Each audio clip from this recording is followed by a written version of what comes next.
Let me show you my week 4 power rankings as well as my week 4 predictions. For the most part, this season has been pretty unpredictable, but I'm still going to give it my best shot. Remember, these power rankings aren't only how they are right now, but how I think the league will pan out. Starting off at number 32, we have the Chicago Bears. This shouldn't come off as a surprise for most because they look really bad so far this season, and I don't think things will change for them either. So far in the season, they lost by 18, 10, and 31, and even the team that they were within 10 points with were projected to be one of the worst teams in the offseason. At 31, we have the Broncos, coming off an embarrassing loss against the Dolphins. This team really does have redeeming qualities to it, so it sucks to have them down this far, but it's just, I don't know. I don't think I see them turning around this season, especially in their division. There's definitely a world where the Broncos get 6 to 7 wins, but I just don't know. So they're going to sit here at the 31 spot. At 30, I have the Panthers. Losing Bryce Young is a big blow because he looked pretty good to start off the season. The receiver core isn't as great as some people thought it was going to be. The O-line isn't holding up, and that defense hasn't been terrible, but it hasn't been good by any means. Overall, it's a bad start for the Bryce Young-led Panthers right now, and that's why they're 30th. At 29, I have the Raiders. This is another team like the Broncos where they have a lot of redeeming qualities, but I just don't know in that division, in that conference, if they can turn it around enough. I see them sitting at 5 to 6 wins and not doing too much for the rest of the season.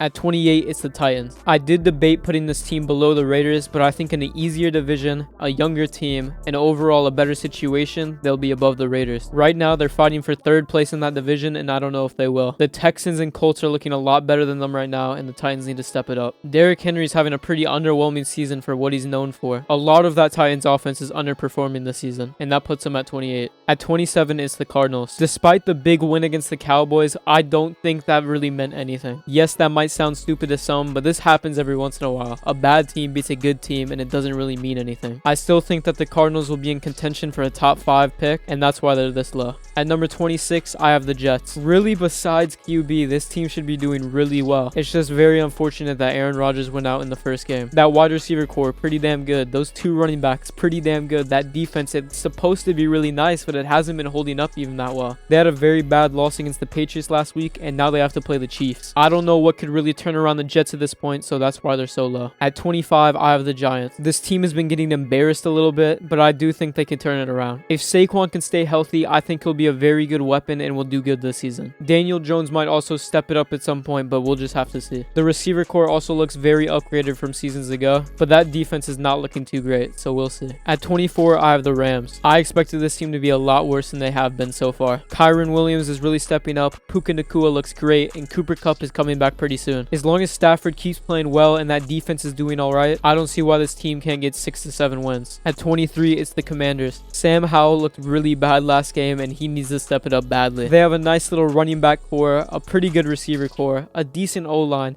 It's just Sam Howell really needs to get it together. That defense is about middle of the pack, maybe above mid, but the team is just not performing right now. At 22, I have the Texans. CJ Stroud looks great at the moment. That wide receiver core is building itself. But that O-line, man, CJ Stroud barely has time. He's having to get the ball off really quick. But that's not really at fault of the Texans O-line. They're not healthy at all right now. If that Texans defense gets good, this team is actually scary. It's really a debate between the Texans and Colts for who's better, but I gave the slight edge to the Colts. And speaking of the Colts, they're here at 21. Man, Anthony Richardson was looking really nice before that concussion. If Jonathan Taylor actually wanted to play for this team, I think they could be really, really good. That offense is really diverse, and the defense isn't terrible by any means. Like I said with the Texans, this team actually is really close to being very good. At 20, I have the Vikings. This team is basically all passing at this point. They don't have an O-line, they don't have defense. Alexander Mattison doesn't look great at the moment. This team is really just Cousins, Jay Jettas, Addison, and Hawkinson. The team doesn't really have any upside other than that. That O-line gets beat on the run, that defense gets beat everywhere. It's tough for the Vikings. And I think a lot of people had them possibly winning the division this season, so it's a big upset for fans. At 19, I have the Patriots. The Patriots silently have a pretty good defense. They also have a nice running back core and all right receivers. If Mac Jones could develop, which I don't know if he can, this team actually has a chance to be pretty damn good. That's a tough division to play in though.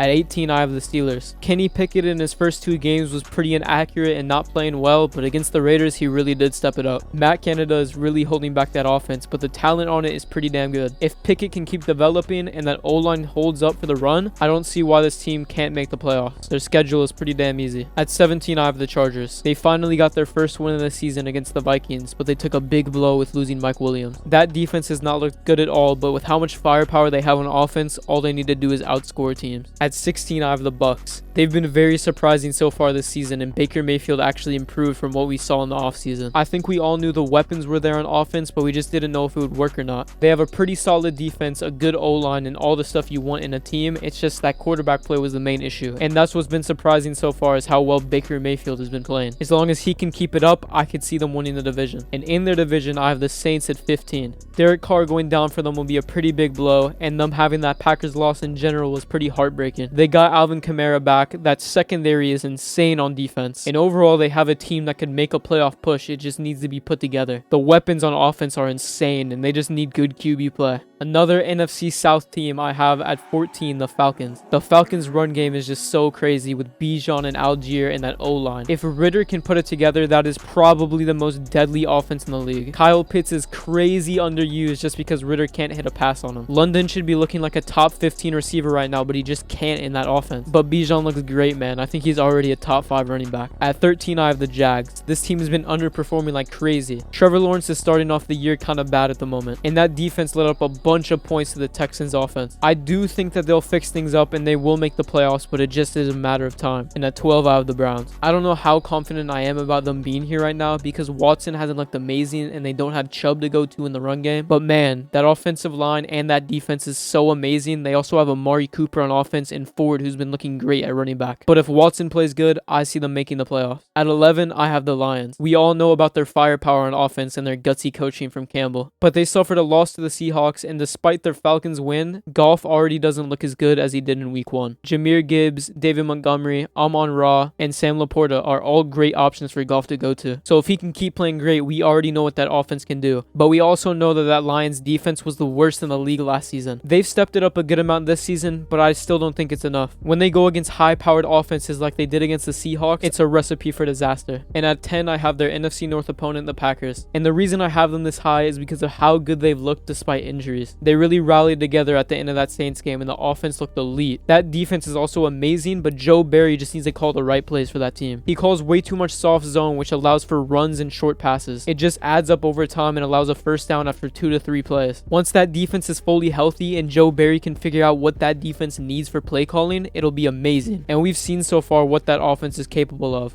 Once they get Bakhtiari, Jenkins, Watson, and Jones back, it's going to be deadly. At 9, I have the Seahawks. They basically have the same case as the Lions, but I think they're a bit better. Just a deadly offense with an and defense. The difference is that the Lions shine in the front 7, while the Seahawks shine in the secondary. But the Seahawks should be able to win just by shootouts. At 8, despite the bad start to the season, I do think they'll pick it up. I have the Bengals. Yes, I know that might be controversial because they have not been looking like the same team, but I'm willing to gamble that they will fix it. Joe Burrow has been underperforming like crazy, but I do think that it will fix. Their defense looked great against the Rams, and if they can keep that level of play, they'll be good. At 7, the AFC North opponent, the Ravens. They just had a pretty bad loss to the Colts led by Gardner Minshew. I really do feel like the Ravens should have won that game, but there was too many mistakes. In the end, I do have the Ravens winning the division. At number 6, like the Ravens, despite the bad loss to the Cardinals, I have the Cowboys. This team from top to bottom looks amazing. It's just a bad loss they suffered. I think they'll bounce back, make a playoff berth, and be fine. As long as Dak doesn't have as many interceptions like he did last season, he'll be fine. We already know that defense is amazing even without Diggs. At 5, we have the Bills. That week 1 loss for them was really bad, but they do seem to be bouncing back now. They went against teams that they should be beating up on, and they did. I think week 1 was just a bad look for them, and I think in week 4 they might even possibly pull off the upset against the Dolphins. We'll see what that defense can do against an offense like that. At number 4, I have the Super Bowl champs, the Chiefs. We all know how good this team is. The only reason they're 2-1 right now is from bad mistakes in week 1. A lot of drops and then not having Chris Jones and Kelsey. We already know we need to look out for this team when it comes playoff time. At number 3, I have the Eagles. They haven't been looking like the same Eagles that we saw last season. It looks like the defense took a step down. That offense is still looking deadly though, and I think that's what will win them the division. If that defense can step it up even a slight bit more, this team will probably go to the Super Bowl. At number 2, we have the team that scored 70 points, the Miami Dolphins. I will say I am pleasantly surprised by the Dolphins this season. I was a little bit of a Tua hater coming into the season. Not necessarily hating, but didn't think he'd be able to do what he's doing at the moment. nor do I really think anybody else was expecting this. We already know how crazy the weapons are on that offense, and the play calling is amazing. All that needs to happen is consistency from Tua and that defense being able to keep up with amazing offenses. If that defense does indeed play great, I do think that they should be a favorite to win it all. And for number 1, we have the San Francisco 49ers. I think it's pretty obvious from top to bottom, this is easily the best team in the league. The one glaring thing on this team that might be an issue is Brock Purdy, but even then he still looks really good. Whether it's a product of the team or his actual talent is up for debate, this team still is amazing with him at QB. We'll just have to see come playoff time if he's able to perform under the big lights. Unfortunately, last season we didn't get to see him play much in the playoffs because of his injury, so we'll see how that goes this season. Let me know if you agree or disagree with those power rankings in the comments, and let's move on to the predictions. I'm going to go through these pretty fast because of how long the power rankings section was. For the Thursday night game, I'm going to take the Green Bay Packers over the Lions in Lambeau. They had an amazing win against the Saints where they rallied together at the end, and I think they will ride that wave. Heading into London, I think the Jaguars will bounce back against the Falcons here